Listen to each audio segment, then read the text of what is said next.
Simon Property finally resumes dividend payout. So Simon Property declares $1.30 per share quarterly, which is actually a drop. They did a 38.1 dividend decrease from the prior dividend of $2.10. So at least they just cut it and they didn't suspend it. So I'm still happy about the shares. We will continue racking up those dividends. One thing to note here is that the company expects to pay at least $6 per share for 2020. So one of the things here is they paid $2.10 in February, $1.30 now that they just declared it, and they expect a total of $6 for the year, which means we are going to be getting two more $1.30 payouts for the rest of the year. What's up, everybody? This is Investing Sensei here to bring you week 38 of the portfolio update. So real quick, before we bring up the agenda, I want to go over two things. So the first one is, you guys can see my Google Sheet here. This is actually keeping track of all the dividends that we have been getting from the time that we started investing.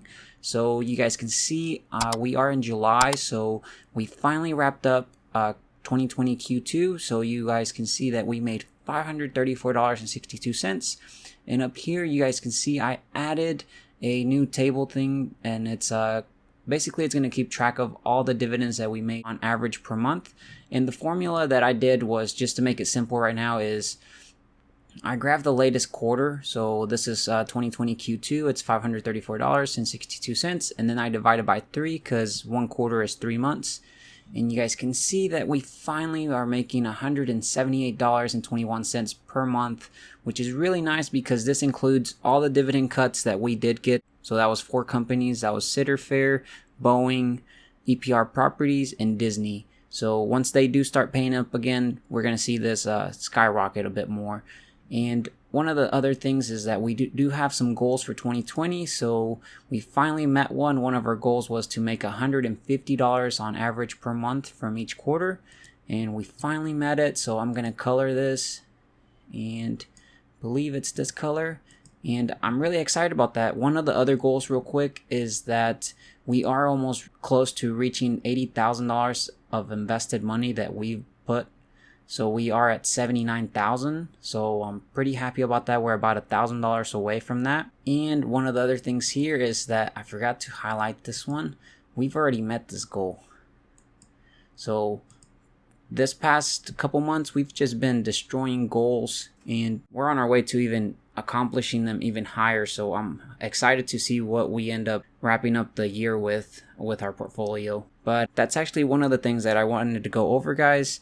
The second thing is that be sure to check out the giveaway. I have 2 of my subscribers that have already found the Easter egg. So they are going to enter the $30 Amazon gift card giveaway. I do have the other subscribers that have entered the $15 Amazon gift card. So be sure to drop over to that video, enter the giveaway, and also try to look for the Easter egg. It's pretty fun to look for it, so I'm pretty sure you guys can find it. And I'll try to put a pop-up at the top right, so you guys can just click on it and go to that video and enter the giveaway, and then try to look for that Easter egg. So be sure to do that. And the giveaway is going to end on July 26th, 2020, and you guys can win some free money, so you guys can do some shopping on Amazon. And let's go ahead and pull up the agenda, guys. Okay, so I have the agenda pulled up. The first thing we're going to do is we're going to go over the activities. I do have a couple things that this past week was pretty busy with the activities, so we are going to look over that. And then from here, we're going to come back to the Google Sheet, kick off the dividend script to see what upcoming dividends are coming up. One of them is AT&T, which their ex-dividend date's coming up very soon. And then the last thing here is the portfolio value to see how we did. So let's go ahead and go to the activities. Alright, guys, so we're here in the activities. I have it filtered out from June 29th, 2020. And if we go to the bottom a little bit, you'll see on June 29th, we did one buy of $13.77. This was from the dividends that we got. So we did buy some AT&T. And then from there, on June 30th, we got a dividend from Broadcom of $18.50, LTC Properties $2.18, Pepsi $5.57, Union Pacific $5.44, and then the last dividend we got to wrap up the month of June was United Health Group for $4.83. And then that finally wrapped it up, and we were able to find out how much we made for that month. I have the video that we made. If you guys are interested in it, I'll put a pop-up on the top right so you guys can check it out. And then on that same day, we did 5 buys and 1 sell. So let's find out here. So we did 5 buys. We did $75 of Union Pacific, $50 of Coca-Cola, $150 of Starbucks, $400 of AT&T, and then $30 of Costco. So I did 1 sell. I did Constellation Brands. I sold all my positions in it. So the main reason why I sold this company is because they're not increasing their dividends as much as I would like to, especially because I have about 30 years now before I even consider tapping into my portfolio. So I want companies that are continually increasing their dividend payout, and that's some of the criteria that this company has not met for me. And I'm going to pull up Seeking Alpha so you guys can see. So I have Constellation's brand pulled up at Seeking Alpha, and if you guys are interested in looking this up, just go to seekingalpha.com, and then in the search bar type in your ticker symbol that you're interested in. But in the dividend scorecard, you'll see that there's a 1.61% on the dividend yield, which this fluctuates depending on the share price. And then this is the annual payout of $3. Payout ratio is 33%, which is really good. But the dividend growth rate of the 5-year is not there yet because they continually not increase it, or they continually keep it the same.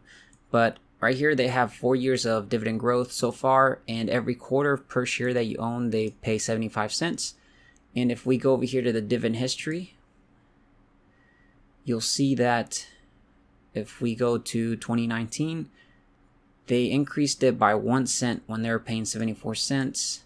And then they continually stayed through that, and they haven't declared another increase. And for me, that's a no, especially since I have a lot of time on my side, and I want some companies like Microsoft, which I'll show you guys these.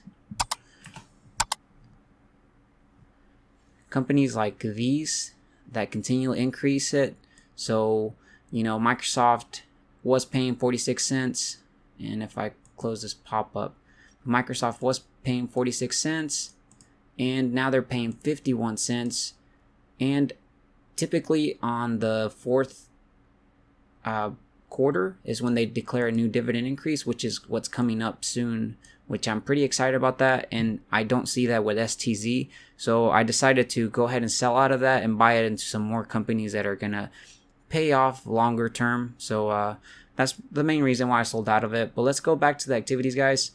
So now you guys can see that I did sell out of it, STZ, and then I did use that money to reinvest it in these companies that I believe a lot longer. Starbucks, AT&T, Costco, Union Pacific, Coca-Cola. Those are all great, solid companies that I think are way better than Constellation Brands and are going to get me some better returns over the coming years. But that's what I did, guys, this past week. On July 1st, Coca-Cola did pay us $1.26. And then I did deposit $100 that same exact day, and we bought some 3 buys of $154.33. So this was actually the first time that M1 enabled the 9:30 a.m. Eastern Time open trading window. So that was pretty exciting. I had to remember to put my order in a little quicker. But let's click on what we bought. We bought some Honeywell, $50, LTC Properties, $54, and Coca-Cola, another $50. And then July 2nd, Kimberly-Clark paid us $1.22, which was really nice. And then that actually wraps up the activity, guys. Let's head over to the Google Sheet to see what upcoming dividends we are getting. Alright, guys, so we're here at the Google Sheet, and this has the dividend payouts. So you guys can see we got all the way paid out to Kimberly-Clark. And the next one that's coming up is Altria on June 10th. So that's pretty exciting. And if we go ahead and go up here to dividend tools, get upcoming dividends, and then see it run, give it a couple seconds. If you guys are interested in this, adding this script to your Google Sheets, I have a tutorial on how to add that. So be sure to check it out. I'll try to add a pop-up on the top right so you guys can look at it. And there is a bug right now, but I have a workaround in the pinned comment. I'm going to try to work around on a solution this coming week, hopefully. Right now it's 4th of July, so I do have a little bit of time, and I'm going to look into it. But it looks like it's done, guys. So the next one that's coming up is Altria again, as you guys can see. And one of the things I do want to point out is you guys can see now that's AT&T that's going to pay us on August 3rd. And if we go over here by the X dividend date, we're on July, so we can still meet all of these X dividend date companies. You guys can see AT&T's X dividend date's coming up. It's on the 9th of July, so you guys could still buy some and add some more to your position, and then you guys would get paid on August 3rd. And then you guys can see one of the ones I did want to point out is Simon Properties, which is they finally declared the $1.30, and it's actually a dividend decrease, which I do need to fix that on the sheet itself. So if I go here, this should show up as a decrease. So that's another bug that I'm going to fix. And I think that's just in the query. So if you guys find any other bugs, be sure to let me know so I can fix those and address them. If you guys have any other improvement ideas as well, let me know in the comments as well. So be sure to subscribe as well if you haven't done so. Hit that bell notification so you're notified when we upload these new videos and these bug fixes updates. And that actually wraps up the upcoming dividends. So let's go look at how the portfolio did this week. Alright guys, so we're here at the portfolio, and you guys can see that we're at $109,028.45, which is really nice because last time, if we go down here to the time over graph, you guys can see on around the 28th, if I can find it, I believe it's right here. Yep, we were at $104,885.95 on the last week's update, and you guys can see we continually went up over the week. We ended up with $109,028.45, and that is actually an increase on the portfolio of $4,142.50, and we didn't do anything just besides reinvest and continually reinvest those dividends as well and add more money. But we only added $100. We did sell out of a position and reinvested that into some better companies. But that actually wraps up the video, guys. Thanks so much for watching. Hopefully you guys had a great 4th of July and have a great weekend. So I'll see you guys in the next update. Take care, stay safe out there, and be sure to drop a like on the video so you guys can help me share this out to more people. And don't forget to subscribe if you hadn't done so. So take care. Bye.